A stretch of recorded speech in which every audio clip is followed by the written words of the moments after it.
নমস্কার বন্ধুরা, রকমারি রান্নাঘরে তোমাদেরকে স্বাগত। বাজারে তো ইলিশ চলেই এসছে, আর আজকের সেই ইলিশ মাছের রেসিপি করে দেখাবো তোমাদেরকে। আজকের রেসিপি হলো বেগুন ইলিশ। কোনো পেঁয়াজ রসুন ছাড়াই এই রেসিপিটি করে দেখাবো তোমাদেরকে।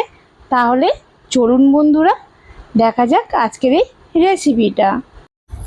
প্রথমেই বেগুনগুলি ভালোভাবে কেটে ধুয়ে নিয়েছি, আর নিয়ে নিয়েছি সরু সরু করে আলু কেটে নিয়েছি।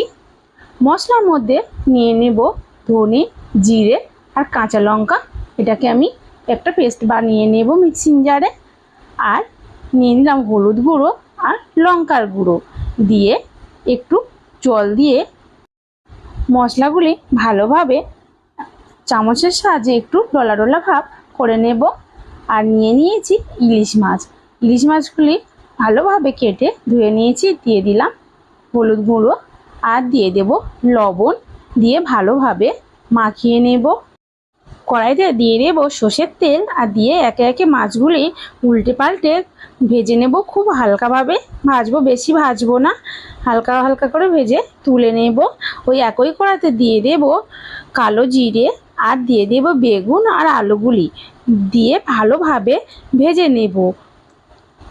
আলু ও বেগুনগুলি ভালোভাবে ভাজা হয়ে গেছে, দিয়ে দিলাম বাটা মশলাটি, আর দিয়ে দেব লবণ পরিমাণ মতন, দিয়ে আবারও ভালোভাবে সবজিটি কষাতে থাকবো কিছুক্ষণ ধরে কষানোর পর এবার দিয়ে দেব হলুদ ও লঙ্কার যে মশলাটি করে রেখেছিলাম সেটি দিয়ে দেব। দিয়ে আবারও কিছুক্ষণ ধরে ভালোভাবে কষাতে থাকবো। কষানো হয়ে গেছে, এবার দিয়ে দেব জল। জলটি দিয়ে ঢাকনা দিয়ে ঢেকে দিলাম সিদ্ধ হওয়ার জন্য। কিছুক্ষণ পর ঢাকনা খুললাম, দেখতেই পাচ্ছ সবজিগুলি অনেকটা কুক হয়ে গেছে। এবার দিয়ে দেব মাছগুলি। একটু নাড়াচাড়া করার পর দিয়ে দেব মাছের তেল। মাছটি ভাজার সময় একটু তেল তুলে রেখেছিলাম, ইলিশ মাছের ফ্লেভারটি আসার জন্য একটু উপর থেকে দিয়ে দিলাম। দিয়ে কিছুক্ষণ ধরে 5 মিনিট পর একটু ফুটিয়ে নেব।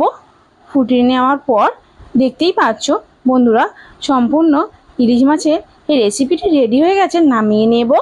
নামিয়ে নিলাম। দেখতেই পাচ্ছ বন্ধুরা কত সুন্দর হয়েছে। আর তোমরা অবশ্যই এমনভাবে বাড়িতে ট্রাই করো, দেখবে খেতে খুব সুন্দর লাগবে। পেঁয়াজ রসুন ছাড়াই এমনভাবে রান্না করে দেখো, শরীরও ভালো থাকবে আর খেতেও খুব ভালো লাগবে। আর আমার ভিডিওটি ভালো লাগলে বন্ধুরা লাইক অ্যান্ড সাবস্ক্রাইব করে দিও, আর কমেন্ট করতে ভুলো না কেমন হয়েছে।